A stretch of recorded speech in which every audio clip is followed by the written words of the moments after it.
आतापर्यंत सांगितलेले श्लोक केवळ दिशा मात्र होता.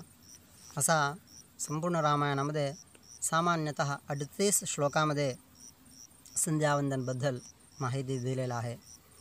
इथं आपण थोडा विचार करू. संध्यावंदन करण्यासाठी सांगणारा कोण होता म्हणजे तर विश्वामित्र महर्षी होते. साक्षात श्रीरामचंद्र प्रभू होते.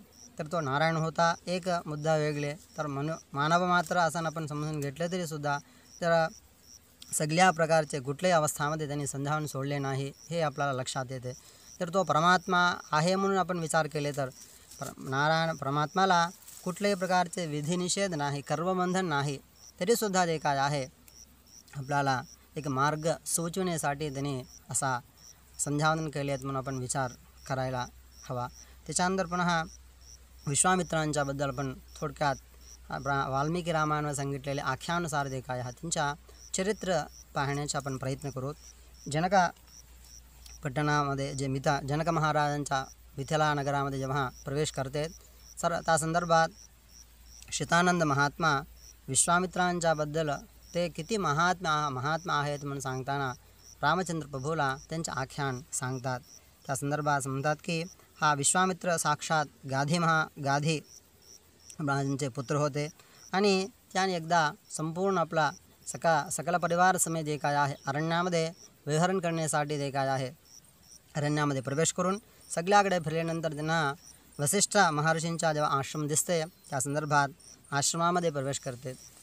प्रवेश केल्यानंतर वसिष्ठ महात्मा विश्वामित्राला सांगतात की तुम्ही आमच्या अतिथी असल्यामुळे तुम्हाला विशिष्ट रीतीचे अतिथी सत्कार करावा म्हणून माझ्या इच्छा आहे असं म्हणून जेव्हा आपला इच्छा अभिव्यक्त करतात वसिष्ठ महर्षी त्या संदर्भात विश्वामित्र सांगतात की महात्मा मी एकटा नाही, माझ्यासोबत जे काय आहे चतुरंग बला सैन्य आहेत असल्यामुळे तुम्ही एक सामान्य महर्षी आहात म्हणून ते सगळ्यांना तृप्त करणे जे काय आहे अशक्य आहे असं म्हणल्यानंतर त्या संदर्भात वसिष्ठ महात्मा त्यांना म्हणतात की तुम्ही आमच्या राजा असल्यामुळे तुम्हाला योग्य रीतीचे सत्कार जे काय मी करू शकतो.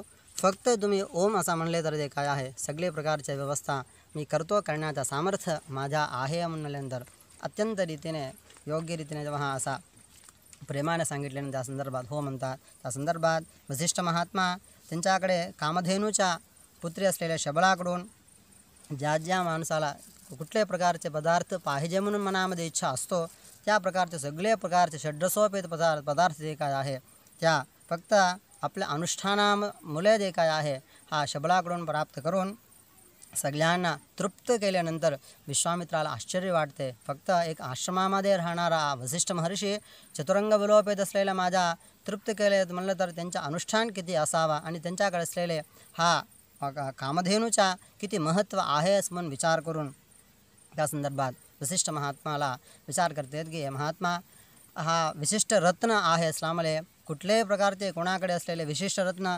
राज्यामध्ये असलेले राजाकडेच राहावा नियम आहे म्हणून ते रत्न मला तुम्ही द्यावा असं म्हणून प्रार्थना केल्यानंतर तेव्हा नकार दिले. त्या संदर्भात हा विश्वामित्र म्हणतात की गवां शतसहस्रेण दीयतां शबला मम रत्नौ हि भगवन्नेतत् रत्नहारी च पार्थिवः म्हणून तुम्हाला शतसहस्रेण 1,000,000 जे काय आहे गाय मी तुम्हाला देतो.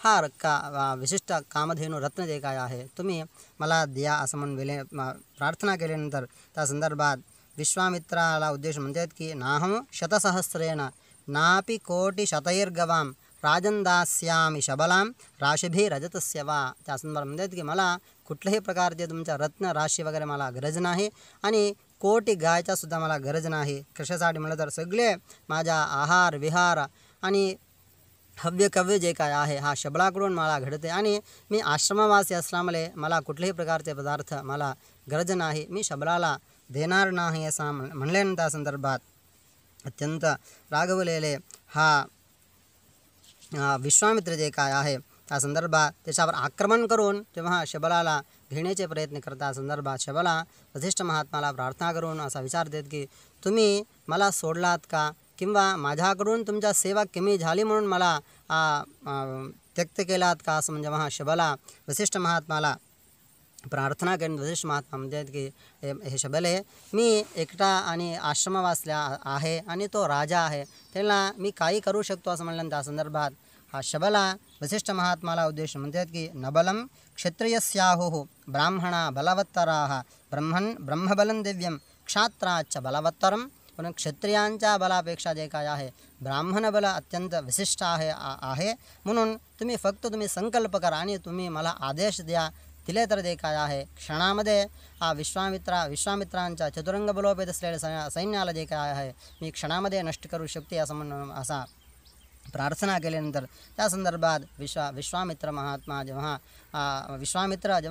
वसिष्ठावर आक्रमण करतात त्या संदर्भात वसिष्ठ शबलाला सांगितले बरोबर ते काय आहे. त्यांच्या वसिष्ठांच्या विशिष्ट अनुष्ठानामुळे शबला आपला देहातून जे काय विशिष्ट रीतीचे सैन्य उत्पन्न करून काही क्षणामध्ये जे काय विश्वामित्रांचा संपूर्ण सैन्याला जे काय आहे नाश करून टाकते. नाश केल्यानंतर त्या संदर्भात विश्वामित्राला राग येतो. रागाने महरुद्रांच्या विशिष्ट रीतीचे तपश्चर्या करतो. तपश्चर्या करून त्यांच्याकडून विशिष्ट रीतीचे सगळे प्रकारचे अस्त्र जे काय आहे दिव्यास्त्र त्यांच्याकडून प्राप्त करून पुन्हा जे काय या वसिष्ठाला निग्रहण करण्यासाठी त्यांच्या आश्रमामध्ये प्रवेश करून रुद्रांच्या तपश्चर्यामुळे भेटलेले जे काय दिव्यास्त्र म्हणून जे काय अस्त्र होते सगळे प्रकारचे अस्त्र जे काय आहे जेव्हा वसिष्ठ महर्षीवर आक्रमण करते त्या संदर्भात वसिष्ठ महर्षी आपल्याकडे असलेले जे ब्रह्मदंड होता फक्त ते आपला समोर ठेवल्यानंतर की हा विश्वामित्राने प्रयोग केलेले कुठल्याही प्रकारचे शस्त्र जे काय आहे हा वसिष्ठाला काही करू शकत नाही. त्या संदर्भात हा विश्वामित्रा एक उद्गार काढतो, धिग्बलं क्षत्रियबलं ब्रह्मतेजो बलं एकेन ब्रह्मदंडेन सर्वास्त्राणि हतानि मे. म्हणजे क्षत्रिय बलाला धिक्कार असो, ब्रह्मतेजो बलं ब्रह्मतेज तेज जे काय आहे हे श्रेष्ठ थे असल्यामुळे मी क्षत्रिय असल्यामुळे माझं क्षत्रियत्व सोडून मला ब्राह्मणत्व पाहिजे. हा ब्राह्मणत्व स्वीकार करण्यासाठी जे काय आहे मला काही करायला मी मागे पुढे पाहणार नाही असल्यामुळे मला ब्राह्मणत्व पाहिजे असं म्हणून त्या क्षणामध्ये आपला अस्त्रशस्त्र त्याग करून जे काय आहे म्हणून त्या संदर्भात हा संकल्प करतो. तदेतत् प्रसमीक्षाहं प्रसन्नेंद्रिय मानसः तपो महत् समास्थास्ये यद्वै ब्रह्मत्व कारण. म्हणजे मला ब्राह्मणत्व प्राप्त होण्यासाठी मला काही करावं लागले तर हे काय हरकत नाही. मी विशिष्ट रीतीचे तपश्चर्या करून जे काय आहे मी ब्राह्मणत्व सिद्ध करतो असं म्हणून त्या संदर्भात विशिष्ट तपश्चर्या जे काय विश्वामित्र करतात म्हणून आपल्याला वाल्मिकी रामायणाला दिसते. तर तो आख्यान खूप मोठा असल्यामुळे संक्षेपामध्ये असा मी सांगू इच्छितो. अगोदर त्यांनी दक्षिण दिशामध्ये, त्याच्यानंतर पश्चिम दिशामध्ये, त्याच्यानंतर उत्तर दिशामध्ये, त्याच्यानंतर पूर्व दिशामध्ये जे काय आहे विशिष्ट रीतीचे तपस्या करते. शेवटी जे काय आहे मौनं वर्षसहस्रस्य कृत्वा व्रतमनुत्तमं. शेवटी जे काय 1000 वर्षपर्यंत जे काय आहे मौनी होऊन जे काय आहे जेव्हा तपश्चर्या करतात त्या संदर्भात सगळे देवतांच्या सोबत असलेले ब्रह्मा अत्यंत प्रसन्न होऊन ततः सुरगणाः सर्वे पितामह पुरोगमाः विश्वामित्रं महात्मानं वाक्यं मधुरमब्रुवन् ब्रह्मर्षे स्वागतं तेस्तु तपसा स्म सुतोषिताः ब्राह्मण्यं तपसोग्रेण प्राप्तवानसि कौशिका. सगळे संपूर्ण देवतांच्या सोबत असलेले ब्रह्मा पितामह जेव्हा विश्वामित्रांच्या समोर म्हणतात की तुम्ही तुमच्या तपश्चर्या सिद्ध झाला असल्यामुळे तुम्हाला ब्राह्मणत्व प्राप्त झाला असं जेव्हा ब्रह्माने यांना वरदान दिले. त्या संदर्भात वसिष्ठ त्या संदर्भात विश्वामित्र असं म्हणतात की ब्रह्मपुत्रो वसिष्ठो मामेवं वदतु देवताः. तुम्ही म्हणले तर ते काय आहे मी ते स्वीकार करणार नाही. मला वसिष्ठ महात्माही सांगा तुम्ही ब्राह्मण झाला असं जेव्हा सांगितले तर ते काय आहे मी माझा तपश्चर्या मी सोडतो असं म्हणून हा विश्वामित्र सांगितलं. त्या संदर्भात अत्यंत प्रसन्न रीतीने ते काय वसिष्ठ महात्मासुद्धा म्हणतात की तुम्हाला अवश्य ब्राह्मणत्व प्राप्त झालेला आहे असं म्हणून त्या संदर्भात विश्वामित्र ब्राह्मणाला प्रार्थना करतात की मला ओंकार अधशब्द वेदादी जे का अधिकार जे काय आहे मला प्राप्त झाला पाहिजे असं म्हणून त्या संदर्भात अत्यंत प्रसन्न रीतीने ब्रह्मा हा विश्वामित्राला ब्राह्मणत्व देऊन त्यांना वेदादी शिक्षा वगैरे देतेच म्हणून आपण वाल्मिकी रामायणात ऐकतो. पण हा प्रसंग जे काय आहे शतानंद महात्मा श्री रामचंद्र प्रभूला म्हणून सांगतात की हे महात्मा रामचंद्र हा विश्वामित्र आपल्याला दिसते, ज्या पद्धतीने दिसते तसा सामान्य व्यक्तित्व त्यांचा नाही.